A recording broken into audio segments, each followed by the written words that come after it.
Hey there guys, Demo73 here, bringing you the next set of spoilers for Vingolf 3. Today we are talking about the resonators of the rulers from Grimm cluster, and there is a lot of really good stuff here, so we're just going to jump right in. So first off, we have Grimm, the legendary king of fairy tales. I totally thought this was going to be Millium, but it's totally Grimm, which I think is fine. He looks draconic, and it's awesome. So he's a 3-drop, 8/8 human. Resonators you control and resonators you own in non-field zones, which includes the deck zone, essentially, gain fairy tale in addition to their own races. So everything in your deck becomes a fairy tale. This is also fantastic because it means that every fairy tale you have, every card resonator you have can just be paid with light will if you're playing Millium, which is crazy good. That's just amazing. This card gains, whenever this card attacks or blocks, you force for 1, and he gains +X/+X until end of turn, where X is the result of the roll, if your ruler or J ruler is Millium. This card is fantastic. I'm dying at how cool this card is and how much utility it's going to bring to Millium. Being able to place things that aren't fairy tales and still make use of them really well. Plus the card art is amazing. It's fantastic, fantastic. Next up, we have Lumia, the Saint of Creation. So, Lumia Saint of Creation is a 2-drop 4/7 human. When this card enters your field, remove the top card of your deck from the game face down. If your J ruler has Lumia somewhere in its name, though, remove the top 3 cards of your deck from the game instead, and you can look at them at any time. And it just says you may play cards removed by this card. So, if that's a continuous ability, then that means that as long as she stays on the field, you essentially just paid a 2-drop and drew 3 cards.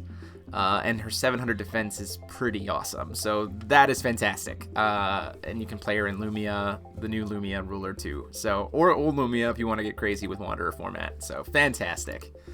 Next up we have Bahamut, the Phantasmal Dragon, 6-drop 10/10, who can incarnate for 3 red creatures. Totally fine with that as a cost, because he doesn't have swiftness either, and he just says, when this card enters your field, 700 damage to target player or J/res.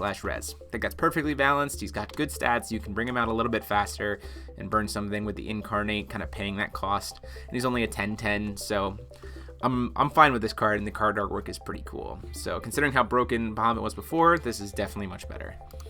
Then we have Kane, the Treacherous Killer of the Gods, 1-drop 0/4 wizard, who just says tap. This card deals 200 damage to target opponent. That's fine. It's a little basic introduction to kind of activate abilities for people who may be new to the game, and taps for a little bit of burn damage, which is cool, and it also says target, which is also fine with me. Now this is an interesting card, Alice, Dimensional Traveler. It's a 3-drop 5/5 that says when you are searching your deck, you may play this card from your deck. So that's weird. So like in the middle of a search, I can pay 3 and put her summon on the chase?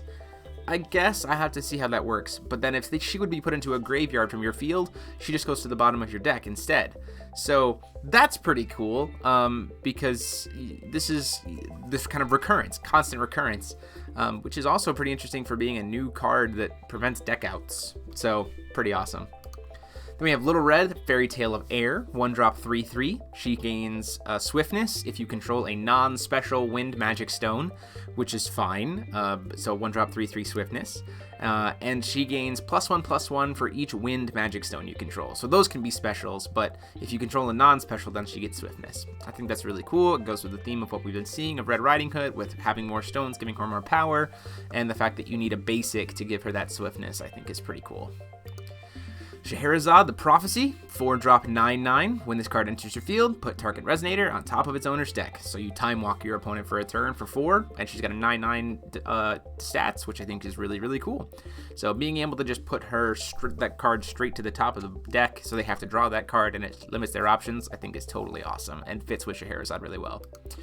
Here's my favorite card from this spoiler set, Abdul Alhazred, the Poet of Madness. So it's 2-drop black, 6/6 wizard. Resonators entering your opponent's field don't cause their own abilities to trigger.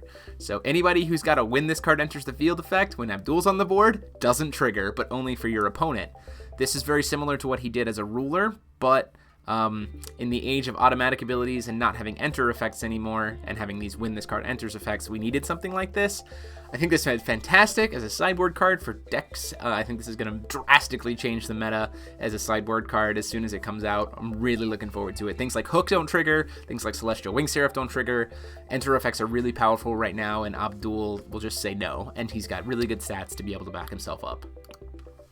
Then we have Dracula, who is a 4-drop 10/10 with flying. He's a vampire. And he says, your J-Ruler gains imperishable and vampire in addition to its own resonate races. So this is a creature that gives imperishable as a continuous effect to your J-Ruler, which I think is pretty awesome.